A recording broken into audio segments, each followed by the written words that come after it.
Click किया, ये बहुत काम का फीचर लगता है मुझे। जैसे SL1 पे इस टाइम सिलेक्टेड है, तो आप जैसे गाड़ी अनलॉक करते हैं और लॉक करते हैं गाड़ी को, तो ये बीप करती है। अब आप इसे SL2 पे कर देंगे, सक्सेस हो गया। अब ये बैक आ गए। अब जैसे हमने इसे बंद करा, की निकाल के हमने गाड़ी लॉक करी, कोई आवाज़ नहीं करी। अनलॉक करी तो भी कोई आवाज़ नहीं करी। शुरू करें। और भाइयों क्या हाल चाल, जहाँ तक सब बढ़िया होंगे, मैं बहुत बढ़िया हूँ। तो आज हम देखने वाले हैं भाई स्विफ्ट VXI जो आती है, इसके स्पीडोमीटर में कुछ हिडन फीचर्स आते हैं जिनको आप सेटिंग्स को ऑन ऑफ कर सकते हैं और उनसे क्या चेंज कर सकते हैं, तो वो आज हम देखने वाले हैं। चलिए शुरू करते हैं। पहले तो भाई इसका ये ऐसा कुछ मीटर आ जाता है। गर्मी हो रही है भाई, AC चलाते हैं। तो भाई ये आता है आपका टेकोमीटर आ जाता है, ये आपका स्पीडोमीटर आ जाता है। ये स्पीड बताता है, ये आपके इंजन के RPM बताता है। 8,000 तक मार्किंग है क्योंकि ये पेट्रोल गाड़ी है। डीजल गाड़ी में 6,000 तक मार्किंग होती है। ये आपकी डिजिटल क्लॉक आ जाती है गाड़ी की। आगे आपका ओडोमीटर, गाड़ी चली है 3,615 किलोमीटर। और ये आपके आ गया फ्यूल गॉज, और ये TFT डिस्प्ले आती है, देखिए दबती है ऐसे। एक सेकंड में इसका एक्सपोजर कम करता हूँ थोड़ा, अब थोड़ा ठीक से दिखेगा। तो इधर ये दो भाई ये आते हैं स्विच, टॉगल बटन कुछ भी कह लो। तो पहला आता है, इसे क्लिक करेंगे तो आ गई आपकी ट्रिप भी। और ये आता है भाई, इससे आप कर सकते हैं, ये आपकी रेंज आ गई, इंस्टेंट फ्यूल इकोनॉमी आ गई, ये आपका एवरेज आ गया। क्योंकि गाड़ी बहुत देर तक खड़ी है तो एवरेज नहीं दिखा रही है।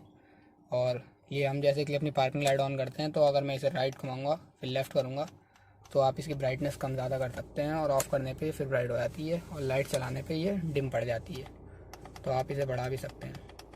तो अब भाई इसके मेन फीचर्स की बात करते हैं जो इसमें आते हैं।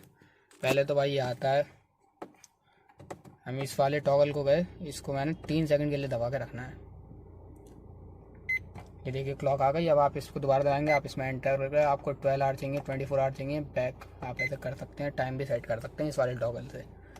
इस पे गए डोर, तो जैसे ये D1 है, इस पर मैंने एंटर किया SL1 SL2। SL1 आप देख रहे हैं सिलेक्टेड है। SL2 पे जैसे मैंने क्लिक कर दिया, अब सक्सेस हो गया। तो अब जैसे हम गाड़ी बंद करते हैं,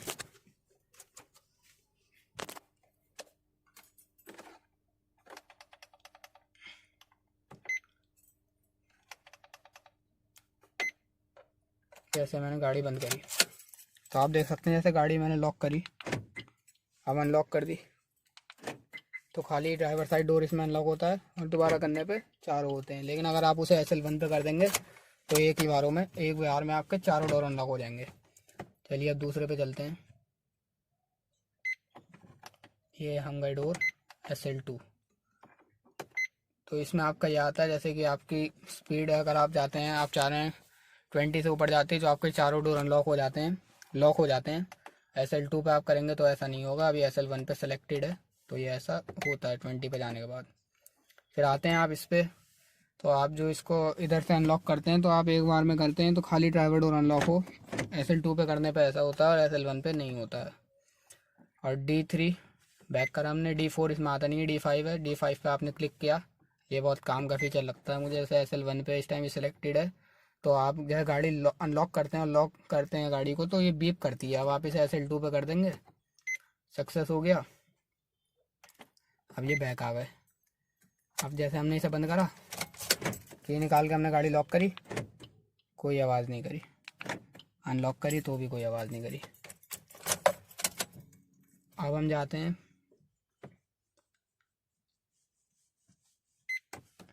अब हम डोर पे आए, D5 हमने कर लिया, तो अब हम बैक जाएंगे। अब हम आए लाइट पे। लाइट पे आप क्लिक करेंगे, L2 ही मिलता है इसमें, बैक का ऑप्शन आ गया। L2 पे क्लिक करेंगे, SL1 सेलेक्टेड है, क्योंकि मैं इसे करता हूँ एक बार हल्के से टच करता हूँ तो 3 बार लेन चेंज इंडिकेटर चलता है इसमें। और आप 2 सेलेक्ट कर लेंगे, सक्सेस, बैक। तो अब मैं इसे करूँगा, तो बस एक ही बार, जितनी देर मैं इसे दबा कर रख रहा हूँ उतनी देर तक ब्लिंक कर रहा है। तो आप ये देख सकते हैं। और ये आ गया आपका सिक्योरिटी, इस पर आप करेंगे S1 ये आपका आ गया S2 S3 S4। तो इसमें S2 में आता है कि आप इसका अलार्म आप एक्टिवेट कर सकते हैं, ऐसे कोई गाड़ी टच करे तो अलार्म बजता है। तो SL1 पे अभी सिलेक्टेड है, नहीं बजेगा, SL2 पे ये बजता है। फिर आप इसे बैक पे आते हैं, S3 पे आप आते हैं। S3 पे इसमें ये आता है कि जैसे आपकी गाड़ी के आप वो बढ़ा सकते हैं कि इसकी सेंसिटिविटी बढ़ा सकते हैं। इस टाइम ये लो है, 0 है, क्योंकि मैंने ये ऑन नहीं कर रखा है। फिर आप S4 पे आते हैं तो आप इसकी वो बढ़ा सकते हैं, इसकी कि गाड़ी आपकी कोई टच करे तो साउंड जो आती है, बीप जो आती है, तो आप उसकी आवाज़ भी बढ़ा सकते हैं, ज़्यादा या तेज़ कर सकते हैं S4 पे। ठीक है भाई। और फिर बैक आ गए। फिर हम आते हैं अपने डिफ़ॉल्ट। आप जैसे डिफ़ॉल्ट पे गए तो जो जो कंपनी से आया था वैसा ही डिफ़ॉल्ट सेट हो जाता है। तो बस कुछ ये फीचर आते हैं इसकी MID में, स्विफ्ट VXI जो 2022 वाली आती है। ज़्यादा कुछ फीचर्स नहीं आते हैं। तो भाई आज 27 हो गए। वीडियो को लाइक करना, चैनल को सब्सक्राइब करना, और इसी के साथ भाई होती है मुलाकात फिर किसी और वीडियो में। तो देखिए अब मैंने एक्टिवेट कर दिया ना, उसे डीएक्टिवेट कर दिया, तो गाड़ी अब बीप नहीं करेगी। और एक मैं भाई एक टिप देते हैं, चलिए गर्मियों का मौसम आ रहा है तो एक टिप की बात कर लेते हैं, ड्राइविंग टिप। तो आप कभी भी जाएं अपनी गर्मियों में, जब आप ट्रिप पे जाते हैं ना, तो इधर ना ये दी होती है भाई कि किस टायर में कितनी हवा रखनी चाहिए। तो जैसे ये रहा टायर साइज़ आपका R14 मिलता है VXI में, टॉप मॉडल में या ZXI में R15 आता है, तो R14 वाला देखेंगे हम। फ्रंट में आपको 29 PSI रखनी है और बैक में भी 29। तो 29 इसमें दिया है, तो आप 27 28 रख के चलें, क्योंकि आपको पता है। और गर्मियों में ज़्यादातर जो है नाइट्रोजन डलवाना है गाड़ी में, टायरों में नाइट्रोजन डलवा लेनी चाहिए, क्योंकि हवा, आपको पता है हवा की प्रॉपर्टी, हवा एक्सपेंड करती है, एयर जो होती है वो एक्सपेंड करती है। तो टायर में ना जब आप चलते हैं ज़्यादा तो हवा बढ़ जाती है कई बार, तो उससे टायर फटने का भी खतरा होता है, और गर्मी में ज़्यादा होता है। तो इसलिए हमेशा जब भी ट्रिप्स वगैरह पे जाएं तो इससे एक आध कम करके जाएं। तो चलिए अब ये फिर डिफ़ॉल्ट सेट हो गई है, तो फिर चलते हैं, होती है मुलाकात किसी और वीडियो में। बाय।